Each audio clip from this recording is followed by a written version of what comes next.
Hey, are you concerned about protecting that brand new pretty sled that you just got? Here's the solution. Use SledSend 24 for a 15% off discount code on some backwoods bumpers, the industry leader in performance protection.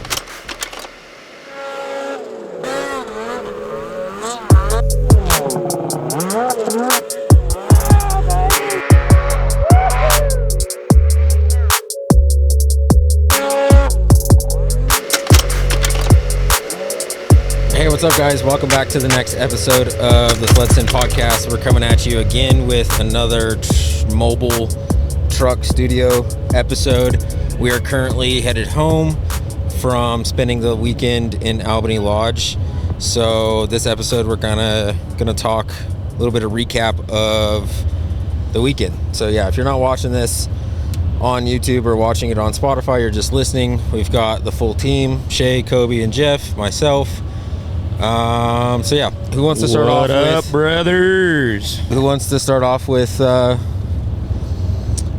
we start off with what we did Friday? Yeah. We drove to Albany Thursday, and then Friday. How long was it? 15 hours? Yeah, 15-hour drive. 15? What did we do right when we got there, though? What did we do? Unloaded our bags. I think me and Shay started working on a snowmobile. Oh yeah, That's true. That's what I was referring to. Yeah. Everyone forgot about that, apparently. Yeah. Well, I didn't. I kind of wanted to just put that out of my memory. Oh, okay. All right, we'll move on. Shay, that was good team bonding we had. It was a really good team bonding event. Kobe's master Polaris mechanic. If anyone needs some Polaris guidance on how to work on your sled, hit up old Kobe Mac. I think it's what? Kobe Mac 24? Kobe Mac 24. There you go. On the Insta.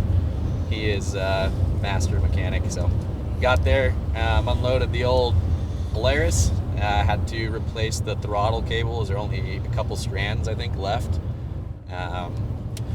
Got that tore apart. Shout out to Albany Lodge for letting us use the shop. And the tools. Yeah, and the tools. Yeah, I think Dayton and Hunter for all their Hunter's- tools. Yeah, Dayton and Hunter's tools. Just pretty much rummaged through Which is a pretty good quick. carnival if you've ever tried to go into somebody else's shop and use their tools and find stuff when you're in a hurry. Yeah. It's a touch stressful, but they had a lot of tools, so that made it a little bit easier. Organized too, so Yeah. that did make it nice. How Got long- that done in what, 3 hours? Yeah, I was I gonna think say it was about 3 hours. Usually Yeah. 3 hours, and they're not the easiest. I guess you could say they're kind of easy, but it is time consuming. I mean, you pull in maybe there's a different way and we just don't know, but we had to pull the secondary Yeah, please clutch, tell me. pull the air box. The throttle block sits right between the air box and the motor itself. Got to unhook your whole dash, Yeah. all that. The little Boxes come switches off. deal, that all comes off. I think you said secondary, obviously that comes off. Yep. Like your turbo little vent, that has to come off over there on that one side. It's just and then all your little capacitors, those things come off, and you're unhooking everything, and it's just like, holy cow. I remember when you guys came into the shop, you guys thought I was joking when I was like, no, you got to tear this sled apart, and you guys were like, I don't think I've ever seen this sled like this. And you do. You got to basically, You get right down to yeah, you almost tear everything off but the turbo. Yep. Wish there was a easier way to do that, but I'm sure What a long day. not. Oh, gosh. Yeah, It so- was a long day. It made it even. I mean, it just kind of made it worse. Yeah. The cherry on top. That was what we had to do. Icing on the cake. Right after we spent 15 hours. 15 hours Driving. And I the day before we left, I spent 3 hours changing my throttle cable out of my snowmobile. So I have about 6 hours of throttle cable work under my belt now. Yep. Yeah. But So, the boys, you guys brought us some chicken strips and a couple of sodas to keep us going. yep. So that was very grand of you all. Yeah, we appreciated it. I was starving. We were cranking the Creed. Yeah, we met Gabe loved that. Yeah, we met Did he? Gabe from Belt Burners. He drove down from Wisconsin to hang out with us for the weekend. So then, yeah, him and Jeff and I were waiters for the boys in the shop, bringing you guys some beverages Heck yeah. and some food. And then, yeah, we got that done. Then we got all checked into one of Albany's newest cabins, the Fox. Foxy lady. Yeah. What do you guys think about the cabin? Sick. Yeah, I liked it. I liked it. Yeah, they're really nice. When Jeff and I went last summer, How'd you like We the floors, Tyler? we stayed in the Willow. What? How'd you like the floor? Oh my gosh. Yeah, that was a fun experience. So there's an upstairs and a downstairs, and so the 2 bedrooms are downstairs. So Jeff was in one bedroom, I was in the other, and then Gabe and Shay and Kobe were upstairs. And the floor is like just the boards. There's no like insulation or. They're a little bit see-through. Yeah. I could see some light. I could see some light through some boards. It's rough cut. You know, it looks good. Anyways, It's a real cabin. I went to bed before you guys did. Jeff, I don't know if you were with Creed him or had not, me and Shay feeling pretty good, and we needed to celebrate a little bit after the accomplishment we made on Yeah. his sled. So we needed to figure out what Albany Lodge's bar was about. Yeah. So we just had to stay out and find the corners real quick and loose ends and tie those up. And we got back to the house. We didn't really want to stop talking, and we didn't. You guys were moving the beds, and oh man, just yeah. Yeah, we were like, It was fun. me and Shay, you know, whenever we go on a trip, we like to put our beds together and just sleep that way, and it's a lot Way easier more on things. comfortable. I feel more secure too when Kobe's next to me. Something about being in a new place. It's the protection factor. Exactly. 2 alpha males, one sack. So okay, so then Friday, we kind of got a slow start Friday, didn't we? Friday morning. Oh yeah, that's right. We weren't in a actually got hurry. there on Thursday. Yeah, we didn't. Because We were tired. The snow wasn't that great. We were super tired. It was hot. Yeah, it Friday. was like a high of like 42 Yeah, or it something, I was. think. Yeah, it was I a forgot beautiful about day, that because but- it froze the next 2 days. So yeah, we took off. We get like, I don't know, 2 miles down the trail, and Mr. Belt Burners. We were a little yeah, farther than that, weren't we? get, I don't know, not much further than 2 miles. Gabe started seeing oil all over his ski and his side panel and stuff, and popped his side panel off and realized that he forgot to put his oil cap back on the night before when he filled it up with oil. So we sat there for a little bit, and he ran back trying to look for it and find it. Couldn't find it, so then we all went back. Proceeded to find the bar. Yeah, well, no, before Oh, so well, before we yeah. got Well, before just we me got and Shay. back,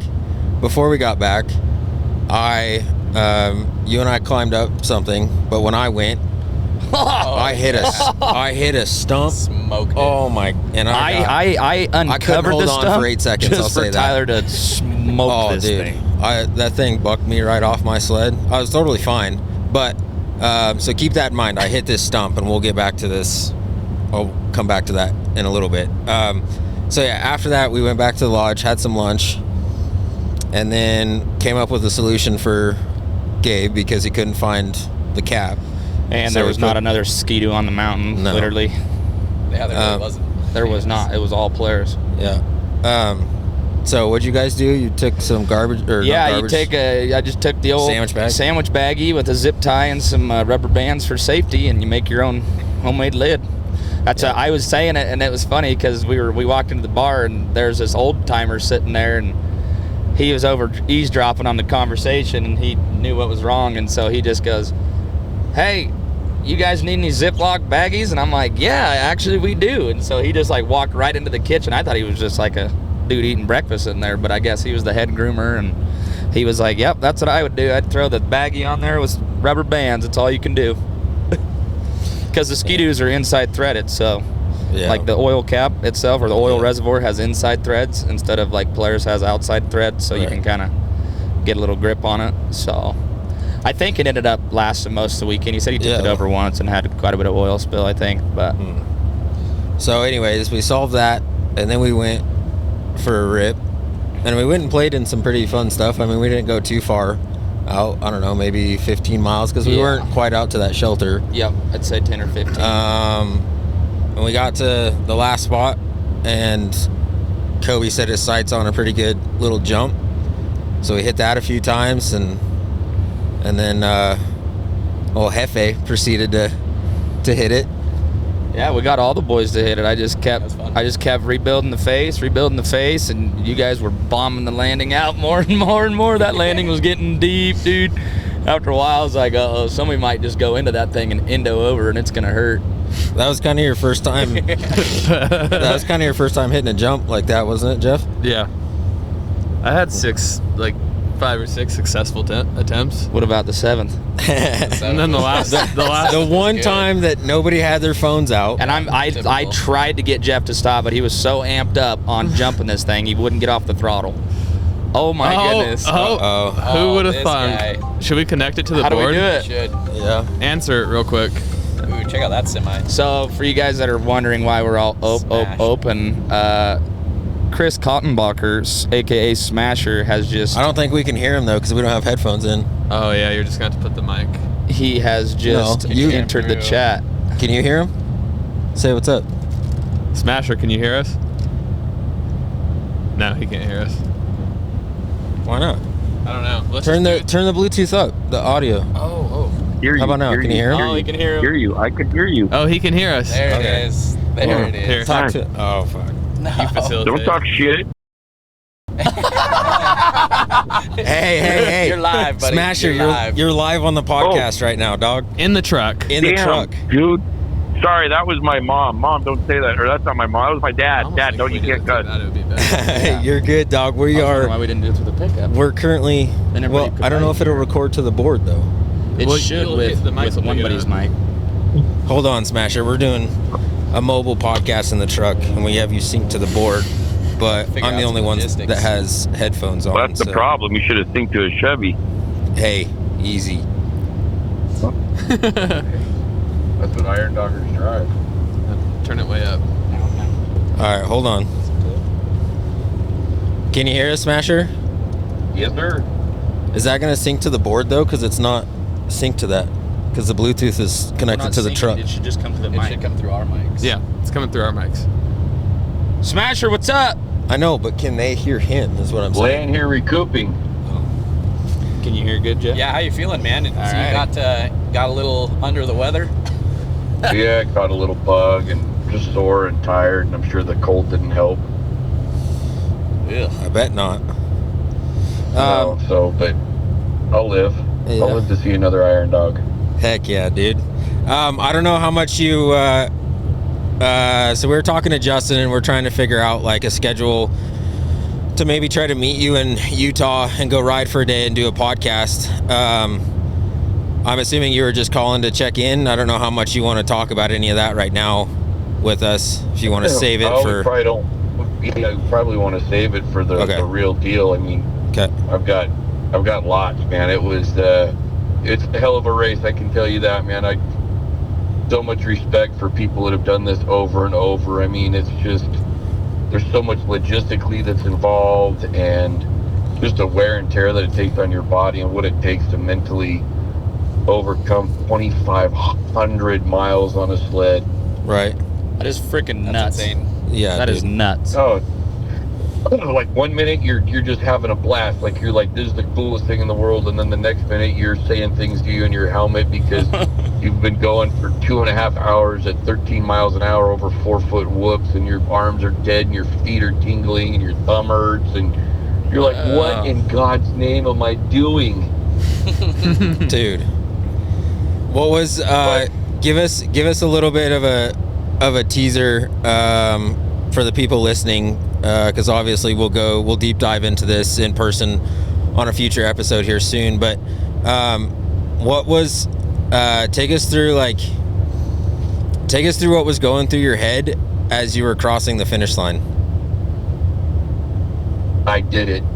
I completed the Iron Dog race. Like, you know, it starts off as a race, and then the farther and farther you get into it, you realize it's just survival. Sure.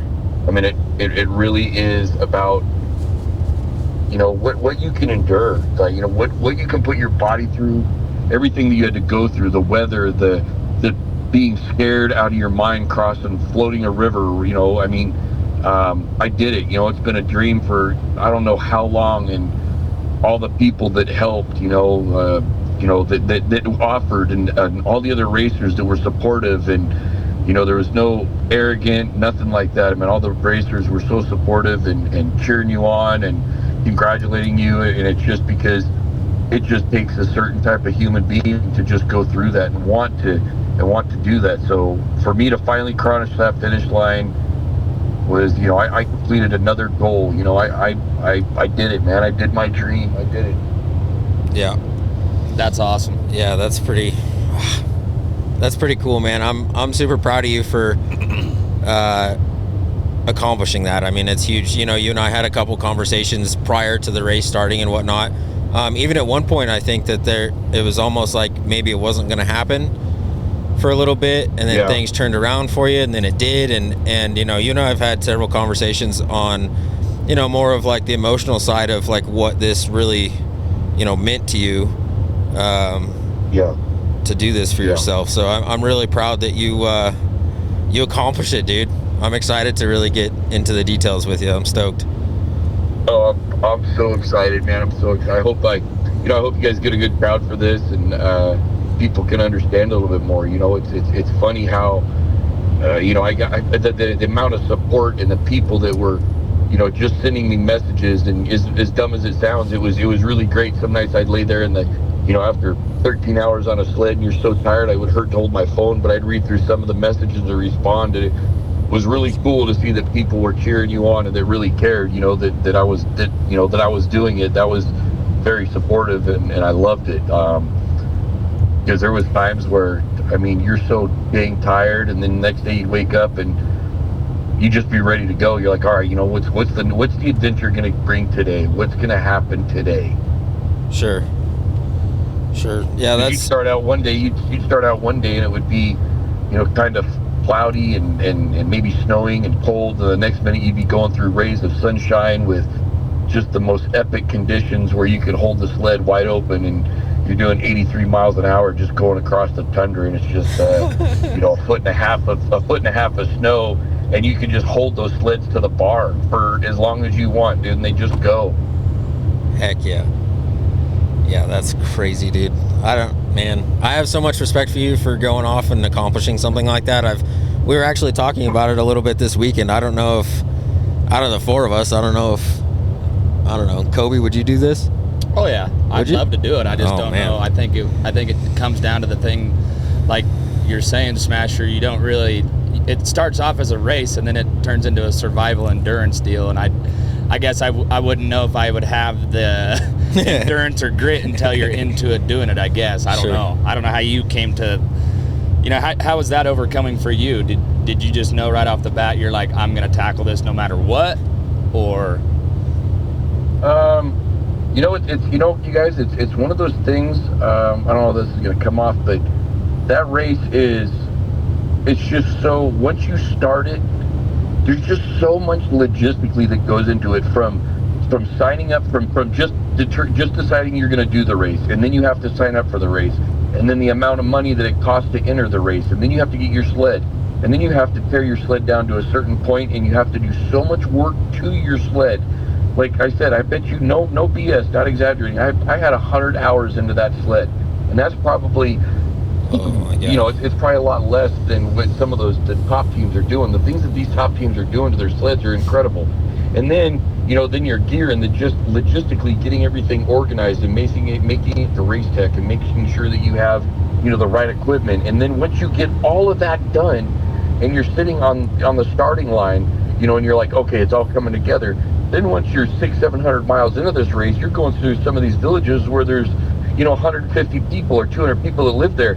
And if you were to scratch there, for you to get a plane ticket to leave there to go one of the bigger villages, to then take a bigger plane to get to Anchorage, and then have to get your sled out, like, it's so much work, just the thought of that. So you can't just say, you know what, I'm done, like, I don't want to quit. You can, but you've just created so much more work for you, and all that time and effort that you put into it. And then, you know, how it became so big. And seriously, I don't know how many people were watching me at all my work, watching me, you guys, people that I respected. I didn't want to fail.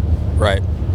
You know, you have that in the back of your head, you know, and you'd think, man, I don't want to fail. I can't fail. I want to finish this, because you don't know if you will do it again. Like, I say I'm going to do it again. Like, I really want a top 10, but to really do it again, I've got 7-8 months that I need to, you know, not think about it. I need to recoup my body. I need to really think about the way I want to train again, because I don't want to be, you know, in that much pain again. and I want a top 10. So it's a lot to take in. There's just so much that people don't understand. They just think that, you know, you're going across 2,500 miles, you get on a sled, you hold it wide open, and you go. Man, it's not. There's so much strategy and so much planning, and those top 6, 7, 8, 9, 10 teams, man, you guys, holy Lord. Mad respect for those people. Sure, I bet. Heck yeah. Even the last team, the Sindorfs, it was a father and son, and I was with them a lot, and to see what we all went through, man, I don't care if you're first or last. If you've completed it, you're a god. Like, you've endured so much pain and agony and broken arms, and I saw one team that on the last 8, we were passing them, and I stopped, and I was like, "You guys all right?" And they're like, "You guys have a strap on you, like a ratchet strap?" And I said, "No, I don't." Their rails were broken in 2 spots, completely done. So their race is over, and lo and behold, dude, they crossed the finish line. They figured it out. They made, you know, some straps and whatever they did. I can't remember because I saw them at the very end of the banquet, but they made it. They took whatever they could do to make it finish, because they were, I think they were 90 miles from finish, 100 miles from finish. Dang. So it's just incredible what these racers do to finish that race. It's mind-boggling. How's your thumb doing, buddy? Oh, it's jacked. I just went to the doctor today for my cold, and I was like, "Hey, you want to look at this thumb?" And so she looks at it, and she's like, "Oh yeah, you're gonna lose the nail." And I said, she said, "Does it hurt?" And I said, "No." And then she grabs it and squeezes on it, and I was like, "What the hell?" And she's like, "Yeah, it's a little painful, huh?" And I was like, "Yeah, that hurt." And she goes, "You want me to drain it?" So she put a needle in it, and she kept squeezing on it, and squeezing the blood out. And I was like, "We're good. We're good." Like, I'm done. We're good. Yeah, I just did 2,500 miles on a sled. My body hurts in every weird place you can think of. Quit hurting me more. I'm done. Now she's pricking you with needles. That's exactly what you wanted. Yeah. Yeah, I'm like, you realize I've gone through, I just went through knee surgery like 13 weeks ago, full hip replacement 11 months ago. Like, dude, I beat myself to a pulp. Gee whiz, I was gonna say, maybe you need to go like have a spa day or something. Treat yourself. Dude, maybe you need to have a SledSend podcast spa day. Yeah, dog. We're more than down for that. After a day of riding, and then just go do that. That'd be sick. Throw a podcast in our robes in a big old spa room. Put face mud mask on or some shit. Mimosas. Yeah. Hell yeah, dude. I'm game. So we'll get it in the works. Yeah, we'll figure it out. Yeah, I was just calling to say hi. I figured you guys are on your way back, and I was just calling to say hi and see what, actually, how far are you guys from McCall? We're still quite a ways. Be there in about 5 hours. Oh, well, I could be there in 8. My boss is going to be real mad, but ask him. Is Utah closer for you guys then? We just hit Idaho right now. We just crossed the Utah-Idaho border. I'm headed to McCall this weekend, Smasher. Yeah, Kobe's going to McCall this weekend. It's supposed to be deep. But if it's deep everywhere, it's deep here. It's real deep here. If we're at home, like in Hermiston, McCall is closer for us than driving to Utah. But maybe I just need to take the wife and we come up there for a weekend again. Yeah, but you did that last time, dude, and I hate having you do that again. I want to meet you somewhere and, meet halfway, because I feel bad making you drive up to us again. So.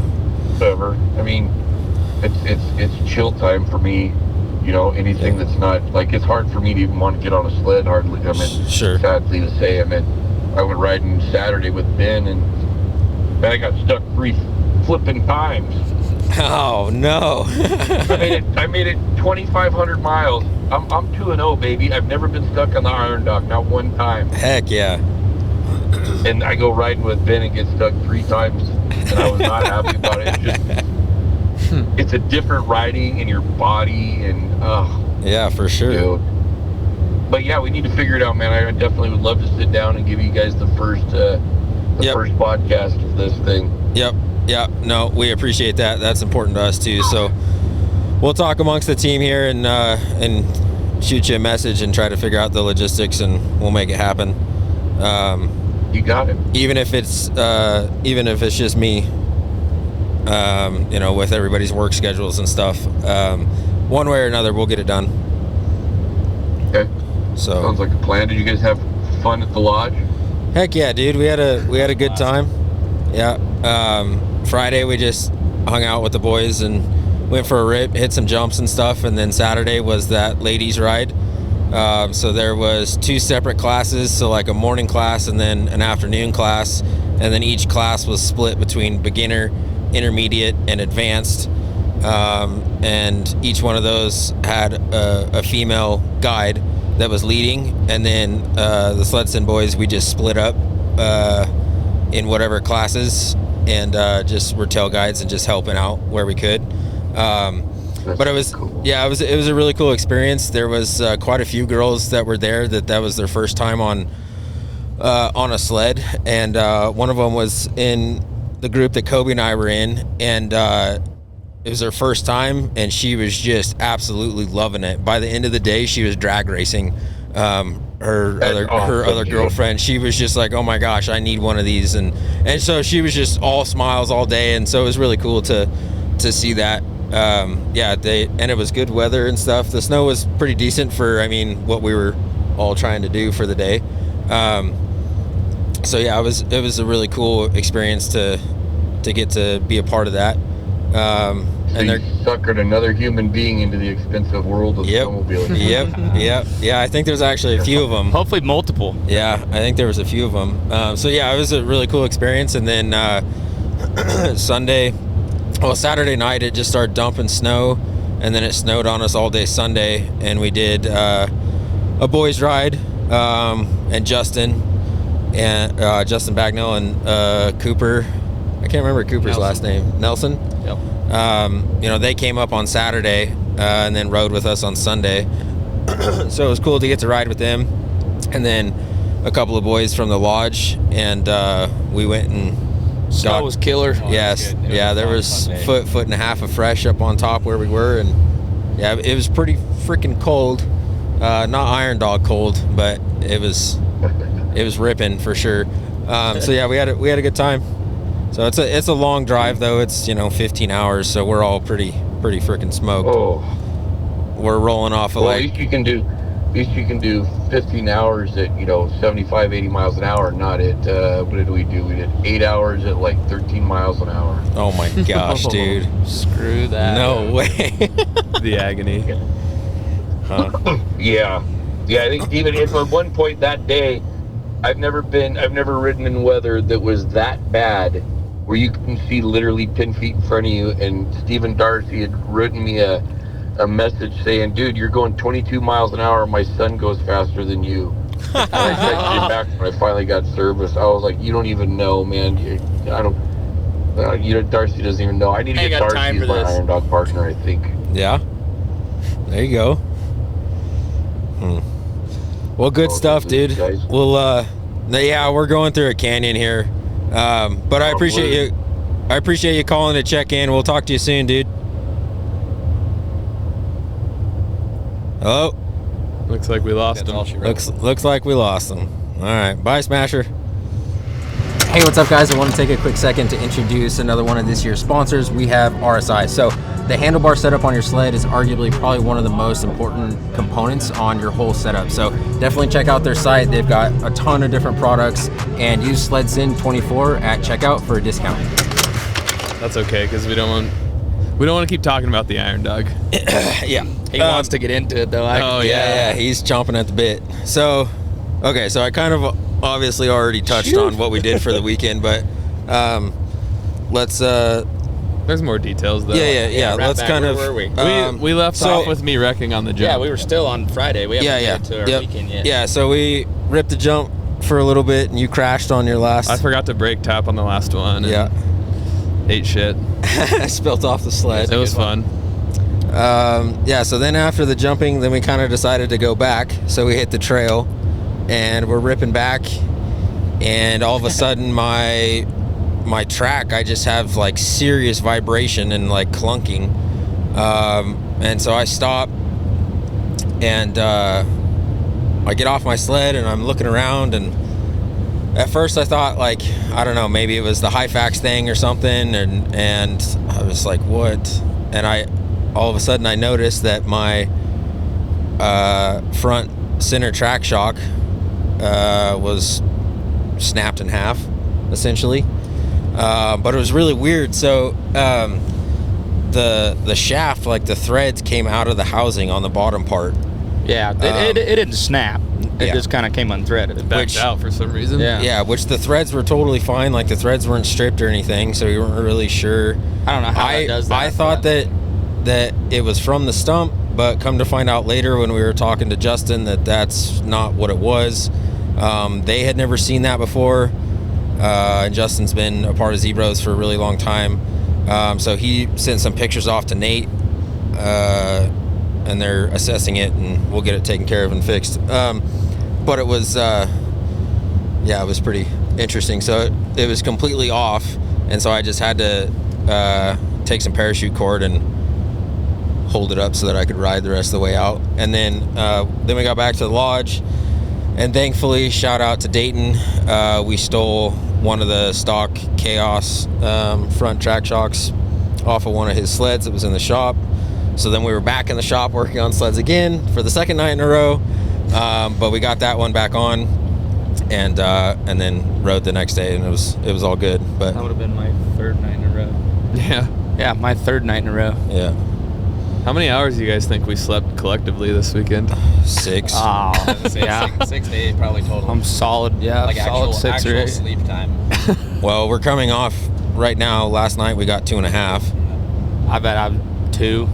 Yeah, I heard you guys up there. Me and Shay still, we're up there talking. Yeah. Oh, I heard you. That's a problem.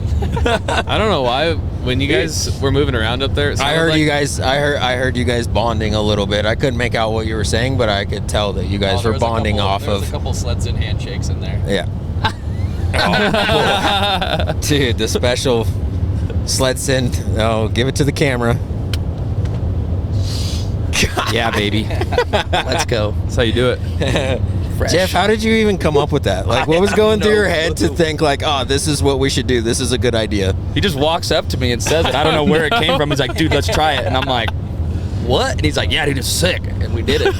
And now it's a thing. Where did it come from? I don't know. You don't know? I have no idea. I still refuse to do it, but maybe one day. Just a random thought I had in my head. Like, this would be a cool handshake. Dude, it for was us to so do. funny because we were doing it all weekend and everybody just looks at us like, what are you doing? So for the people that are listening, you obviously don't see what we just did. We have a special handshake that starts with just a good old bro shoulder hug, and then it turns into one heck of a pistol sniffing party. I don't know how to explain it, but my favorite part, I think, is when we were doing it, and then when Rich started doing it and sniffing everybody's shoulder. Yeah, he started sniffing our neck. Yeah, because he didn't know how to do it, so he was just like, heck yeah, that's cool. Just did it, and then sniffing our necks. Wild. Oh, I was dying. That was so funny. Okay, so anyways, yeah, we get my sled fixed. Wild, we have dinner. Wild, and, the first ever. Yeah. Oh yeah. Wild, the first ever. That'll be released or not released? It'll come after this episode. Okay, It's so a I don't banger. know if I should Yep. disclose Yeah, that or so not. the next episode is going to be a super special episode, first of its kind. Tori Billings with Tubi essentially took over the SledSend podcast. So it was an episode with all of the lady guides for the Ladies Ride Day, which we'll get into here in a second. But yeah, so it was Tori, Maggie, Tanisha. Julie, Tanisha, what'd you say? Julie, and Bailey. Yeah, Tanisha. Yep. Tanisha, Julie, and Bailey. And no, not Bailey. Oh my Dude, God! it's still coming. We're gonna have from to there. cut that and send it to her. Peyton. Yep. So yeah. So I like Bailey more. I did like a short little intro, and then gave Tori my mic, and those 5 girls just ran a whole. How long did they go? So I only got to watch like the first 10 minutes. And then Kobe and I had to go work on my sled, so I didn't get to watch it. But Shay and Jeff, obviously. It was about an hour and 20 minutes. hour and 20 Nice. minutes. It was hilarious. It was a good Yeah, one. so it sounds like it was pretty banger episode. Real barn so, burner. stay tuned for that because that'll be the following episode from this one that you guys are listening to right now. Yeah, it'll be a good one. Hopefully some chicks will listen to that one. I don't know if they probably don't like listening to us, so maybe they'll like listening to them. No, for sure. Yeah. So yeah, they were doing the episode. Ran a Kobe and I. podcast. I was trying to help T. Smith Mechanic, and I don't know if I was doing more harm than foul, but That's all good. You were there for entertainment purposes. I took the track shock out of the other one halfway until I couldn't get that one bull. I think it turned into a karaoke session for you by the end. No, we had some friends that had came down and they wanted to help us, so I was doing the communication side of things, the entertainment, and the dude's wife was actually helping Tyler fix the she sled. was. Because I wasn't very good, so she started giving him a hand. Yeah. So we got that all done, and then hung out for a little while, went to bed, and then woke up Saturday, pretty early Saturday. And so this was the second annual ladies ride. Like I went to bed at like 2 a.m. on Saturday. Yep. And it was all put on through the Trixie Strong Foundation through Albany Lodge. And Trixie was David's the owner of Albany Lodge. Just his past wife that passed away a year. So I think it was shortly after, not last heydays, but the heydays before. Yep. It was shortly after that that she had passed away. Literally like a month after we met them. She passed from cancer. Was it colon cancer? Colon cancer? Yeah. So they created the Trixie Strong Foundation to help get proceeds towards getting colonoscopies. Yep. Right? Getting tested and can't getting afford that stuff it looked or into. Anything like that. Reach out to him. Yeah, reach out to that foundation because that's the whole purpose of it. Yep. Absolutely. So yeah, it was a pretty cool, they did this ladies ride for the first time last year. It was a big success. I think they had about 60 girls. And then this was the second one, and I think they had about the same. So yeah, it was, you heard me telling Smasher when he was on here, that there was two separate classes. There was like a morning session and then an afternoon session. And then within each session was a beginner group, an intermediate group, and then an advanced group. And so the lady guides that I just mentioned that were doing the podcast episode, they were split amongst those three levels. And then myself went with Kobe and Gabe, and we went with the intermediate group. And then Shay, with Peyton, yep. And then Shay and Jeff went with the beginner. Yep, which was Maggie and Tanisha. Yep. And so we took them all out in the morning and then brought them all back for lunch, and then took out a whole new group in the afternoon. Yeah, there was some carryovers, so you could do a morning and the evening class. Yep. Some girls rode all day. Yep. I think we had one carryover, or one or two. We had a couple. Yep. It's super fun to see the carryovers from what they learned in the morning. They made so much progression. It was crazy. Oh, it's awesome. Yeah. Well, you guys, in your group, you guys spent quite a bit of time doing some drills and some actual teaching for counter steering and wrong foot forward. And jumped right into it. Like with the first thing we did, we just jumped into a meadow, kind of told them, hey, get familiar with your sled. We just rode trail for, 15 miles or so. Get familiar with your sled, get to know the area a little bit, and then we kind of just hung out, took some pictures, I think, for a little bit, Jeff. Yep. And then I think one of the girls came up. I think she was, they're from Kansas City, I want to say. Yeah. She came up and was like, hey, I was told to talk to you guys. And so Jeff and I are kind of like, okay, what do you want to know? And she just kind of wanted to know how to get her sled on edge. We jumped into that real quick, and then jumped in like straight into wrong foot forward, getting your sled on edge.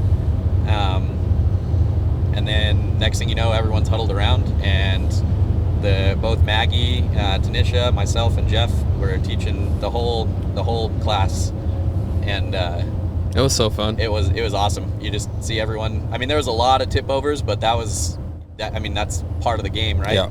You don't go down the ski hill the first time and not fall. They all had great attitudes too. Yeah, they did. It was a great time. Lots of learning, lots of progression, and smiles left and right. There's another one too. The evening class, we went to a different area, and then at the end of the day, Tanisha wanted to kind of climb up a hill, take him to it was a good sized hill for beginners, and go up it, and everyone was pretty I'd say apprehensive at first, as Yep. a little intimidating. I know I would be intimidated by it. Yeah. And so Jeff probably still was. Oh, dang. Ended up just taking him right on up. I'm trying not to say mean things to you right now. You just stoned him up right there, dude. He didn't even know what to say. He was like, what? No, I knew what to say. I just, Say it. shouldn't say it. But yeah, I think the first girl went up, like she just went right behind me. We got up to the top, turned around, came back down. And then after that, it was One after one another. after the other. We got up to the top. Jeff had the good idea of going up to the top and getting pictures. And you could see from where we were at, just pretty much the oh shit eyes on the way up. And then they kind of start cresting up the top, and they could see the top, and those oh shit eyes just turned to pure joy. Yeah. And the smile was just cheek to cheek. That's cool. And that's what we were there for, right? Is to produce that. I want to say we had 7 out of 13 go up it. Yeah. Yep. I believe. We had a good percentage. Yep. Heck yeah. They were very ambitious, I feel like. It was a blast, though. Yeah, that's Yeah. cool. So our first, Kobe's and I's first class in the morning, Peyton kind of gave the group the option of what they wanted to do, and they all just wanted to rip around Yeah, and they play. were just rippers. So we went to a bunch They of didn't different need meadows. brongside this. They wanted to go full throttle across meadows. Yeah. They did. they Then were we had tearing one it chick. up. She was like off in the trees, wanted to do side hilling and all that. She ended up moving to the advanced group. But yeah, our chicks were like, every time I turned around, I'd stop. I'd be like, they're right there just sitting there waiting, like, what's next? And I'm like, Yeah. well, here we go. I don't know. Let's go find something else. Yeah, it was a really cool experience.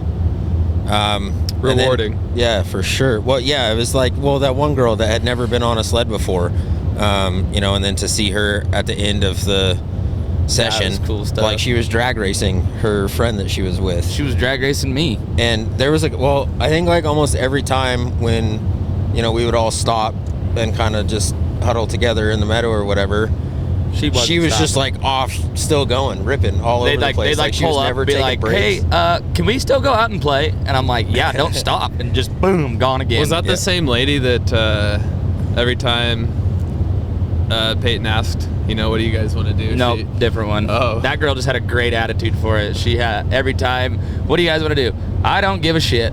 Yep. That's what she'd say every time. And so then after a Up while, for Peyton's whatever. like, okay, I know that she doesn't give a shit, but what do you guys want to do? That's And so she was funny. just happy to be out there. Her and her, I think it was either her mom, not sure. Yeah, She I had a think lady so. with her. They came up to me afterwards and they thanked me for it. And they were like, we had such a fun time riding with you guys, and Yeah. you boys are awesome, and da-da-da-da. Thanks for making it such a fun morning and day. Yep. Wish we were staying for the afternoon ride. Yep. Yeah, and then the afternoon ride was a little bit different. They switched the guides around. So the intermediate afternoon, we were with Tori and Julie. And same kind of thing, the collective group, like they wanted to work on getting their sled up on edge, and some throttle control and some Yeah, wrong foot Tori forward ran them stuff. through a bunch of reps. Oh yeah, that's like all they did. I bet the second group was probably so sore. I was honestly kind of like, I'm like, oof, I don't even know if I could do some of this stuff right now. Like they were repping a lot of drills. Yeah, and so obviously, that's all led by Tori and Julie and stuff, and so there wasn't really a whole lot for us to assist with. So we just went off to the side of the meadow. Yep, built fire. Built a fire. Typical mountain story. Yeah. So Me and T. Smith are getting kind of good at those. Yep. Overall, it was really cool to, and shout out to Albany Lodge. Like the whole organization of everything was top notch. Like They do pretty dang well for all that being chaotic as it is. Yeah, the entire process, A to Z, was just dialed. I mean, from getting all the girls ready and setting the tone for what was going to happen for the day, getting everybody divided into their groups. A lot of girls, I can't remember the numbers, but it was like way more girls this year had their own sleds versus rental sleds, which is cool. And Tori talked about that on the podcast that you guys will hear on the next episode. This wind is ripping. We're grab walking right now. Look at that Your truck. truck in front of us is grab walking. So yeah, I mean, Albany just has a really sweet dialed process to how they run not just the clinic, but I mean the entire business overall that they have with Polaris Adventures Dayton and everything. And Hunter, those guys, they do a really clean clean Yep. job there. Yep. I told him that, and I meant it. That was impressive. Yeah. We run a lot of sleds, with our little group, but that's another thing. Like, those are everybody that rides, they know it's their sled, He's out here running 50 to 60 sleds, They got 3 groomers going. They got the restaurant, all that, cabins, hotels.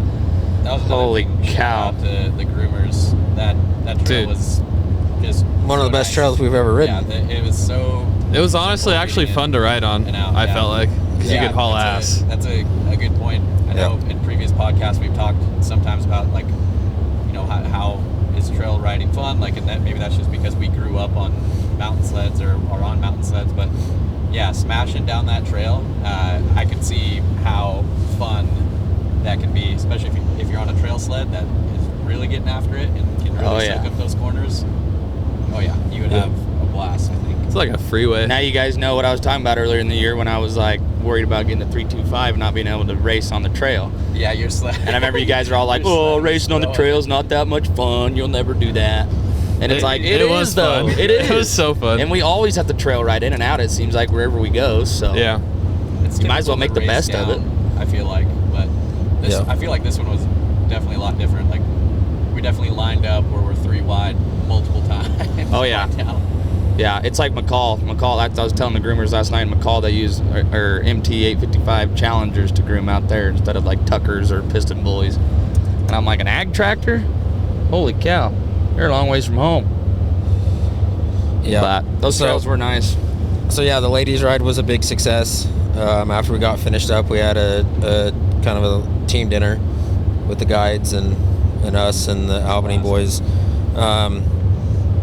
And yeah, they even had live music Saturday night Yeah, she killed at it the too. lodge. Chick had some pipes on Yeah, her. she did. Yeah.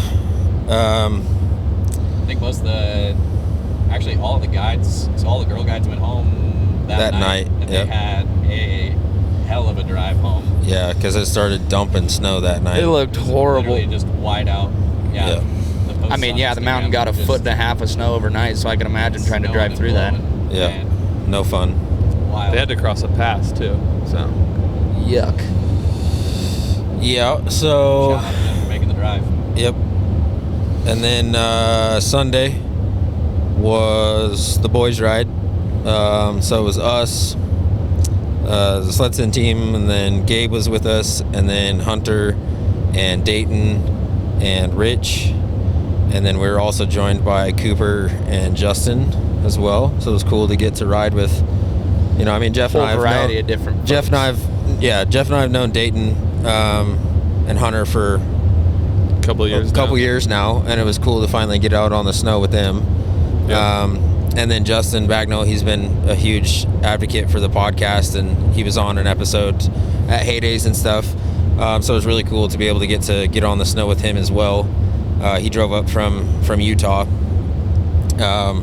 So yeah, we took off there like 9:30, 9:45, 10, I guess. Yep. I Slow think it was a start. little after 10. And oh my gosh, about 5 minutes into the trail ride out, I was like, I did not dress appropriately for this. I should have not worn my 1.0s and put on my 2.0s because it was pretty chilly. The wind was whipping. was ripping. It was dumping snow.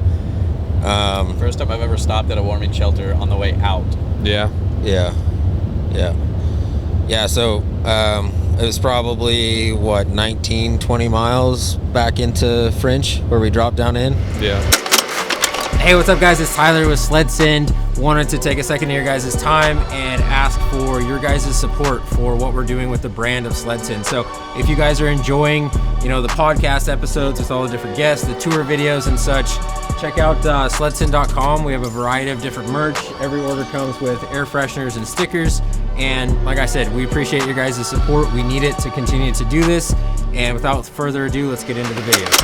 So And yeah, we dropped down into, I think it's French Creek, right? French Creek, he called Yeah. it seven Fools. I think when we got down to the bottom, I Yeah. was talking to Dayton, and he kind of explained the background of it and why they called it that. Gotcha.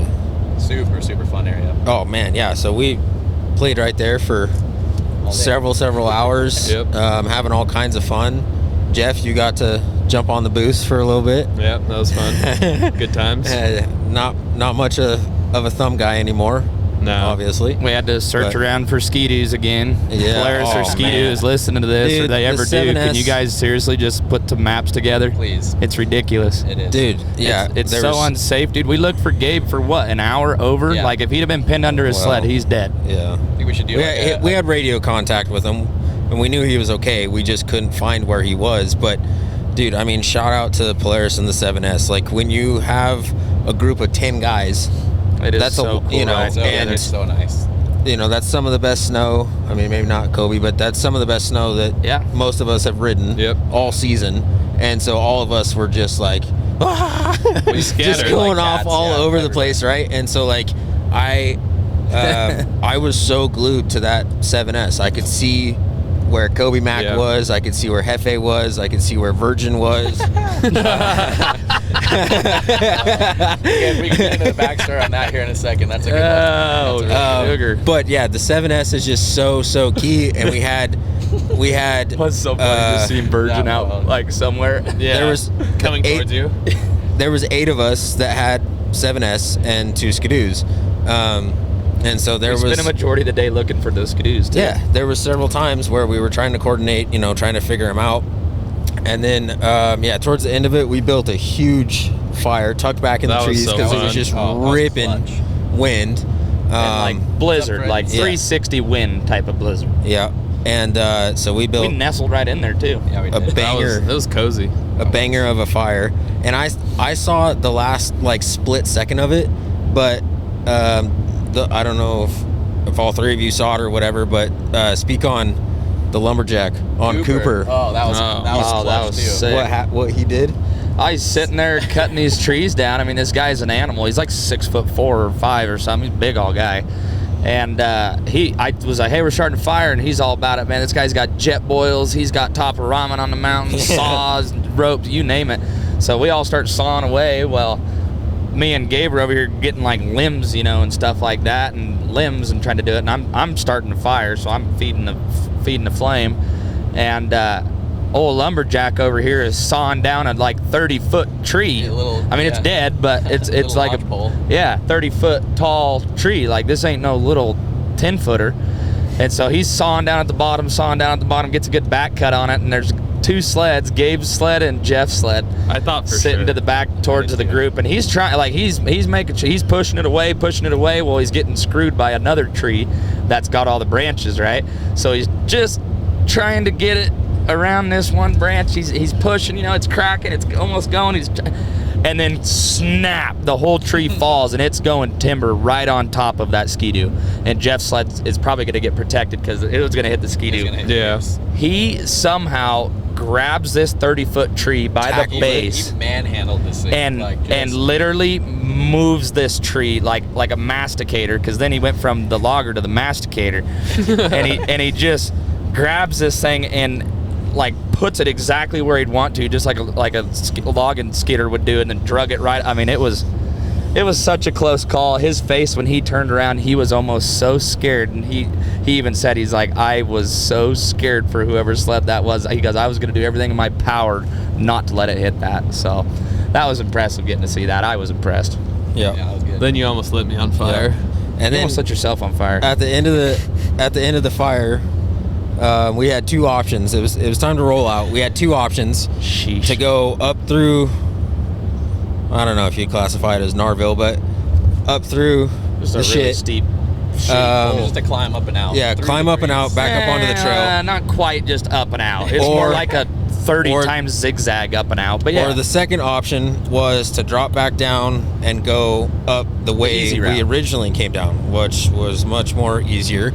And I think I voted for that. That was kind of the plan. Shay voted for that. I voted for that. Jeff voted for that. Jeff's like, I don't want to go up and get stuck. Well, he got what he didn't want. I was not the only one. We ended up just taking off out of there. Yeah. And then it's hard because, like, I don't know. I think most people can relate. You see a line, and you're just like, oh, that looks like fun. I'm going to do that. Well, so Hunter was the first one out, and then I was right behind Hunter, and we kind of kept poking up, and he was kind of looking up, and he was pointing up, and then he went up, so then I went up, and then we got to like this like enclosed. It was just too many trees, so we like turned around. Well, I went down farther and did one big loop down, and then came back up, and I could see on the 7S that people weren't moving, and they were up, in the steep part in the trees and stuff. And so then I came up and I saw you, and you were pointing, go up further. Well, I was pointing to Dayton. Is what I was pointing to. But it's hard to communicate that stuff. Well, I thought you were pointing for me to go, so I hammer it, and out of the corner of my eye, I see this black and orange Tubi suit, kind of in a tree, but I was already committed, so sorry, Dayton. So sorry, Dayton. I got him. And so I took off, and I made it up to the top with Justin and Cooper and Gabe, and we could see everybody's sleds below, and nobody was moving, and then there was some radio chatter and stuff, and so the four of us that were up there just kept playing. There was just huge, like 20-foot like wind drifts and stuff, and we were just playing around there, and then the four of us made it back up to the trail, and then that's when things got real fun. Yeah. So Jeff was stuck. I just saw a tree down. Kobe was. I wasn't stuck. Yeah. Fuck that. You can't. I wasn't stuck. You can cut that one out. But I wasn't stuck. Nobody's seen me getting stuck. Yeah. Nope. Huh? Yeah. Well, I was saw making you. turbo I saw noises. zero movement for a little while. Shay would have been the only on the one that 7S. somewhat stood some ground on this, but he didn't hear me somehow. I heard you come over the radio saying Shay. Yeah. And that was after I heard that. I was pointed uphill. I had to do like a little bow tie to get out because I was trying to get back to Dayton. I could hear you guys were like right there, just like I- full throttle. What? that was And all of a sudden it stopped, and I was like, well, I don't know what they're at, but they found something. I think that was me trying to get back to Dayton because when we left, I ended up catching up with Hunter, and then Hunter kind of stops, and I talked to him. Was like, hey, we could just kind of like pick our way up and through and kind of hang left, right, and then we can meet up with the trail. Yeah, I don't see why not. Cool. Just point and shoot. And so I took off, smashing up the hill, end up getting to a section, and I stop. Well, then Dayton comes through, and he's like, hey, we need to drop down, and we'll go back over. We'll hit that trail. It's like, okay, cool.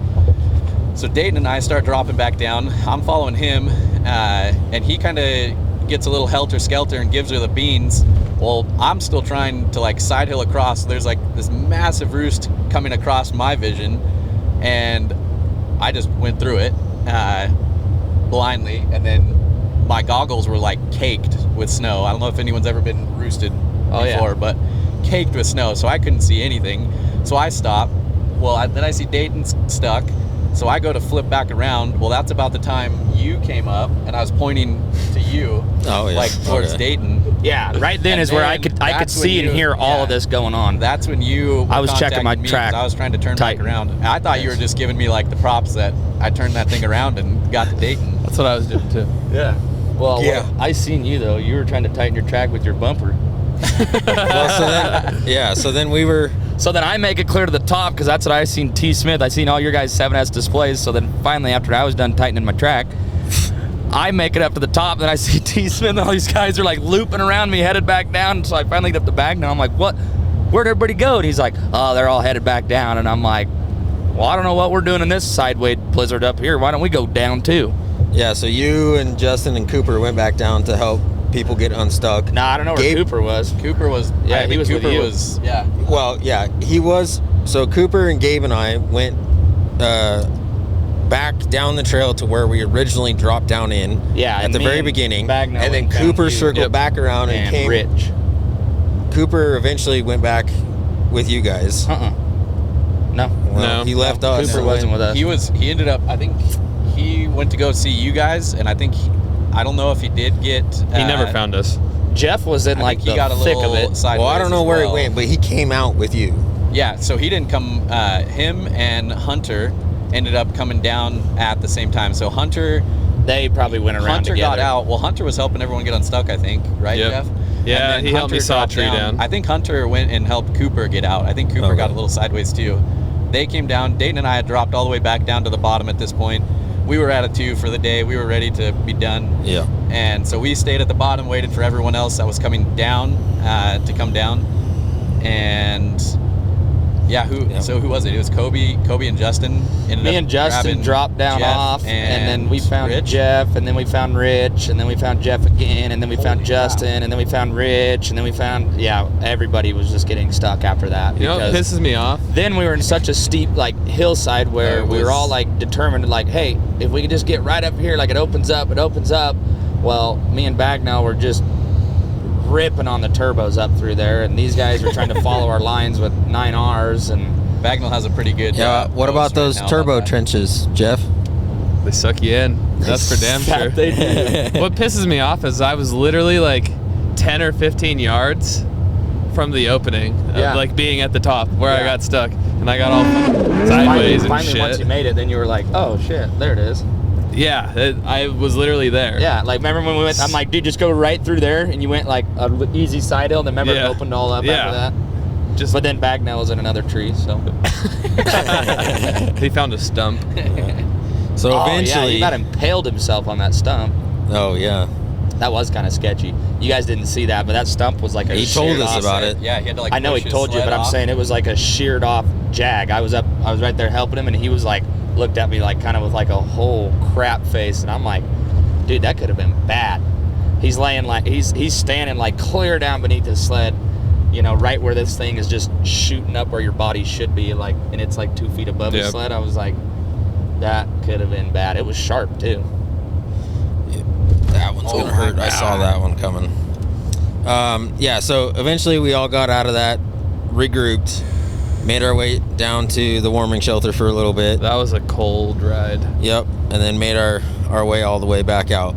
So we're getting to we're over an hour now. So we'll go ahead and wrap up this episode. But huge shout out to Albany Lodge for putting on this event and inviting us to come down and partake the whole weekend. Obviously, it's an epic place to ride, but they have everything that you could ever want. I mean, from a full stocked lodge, restaurant, bar, cabins. They could work on some gas hot tubs, pumps. though. Hunter, get us some hot tubs rolling.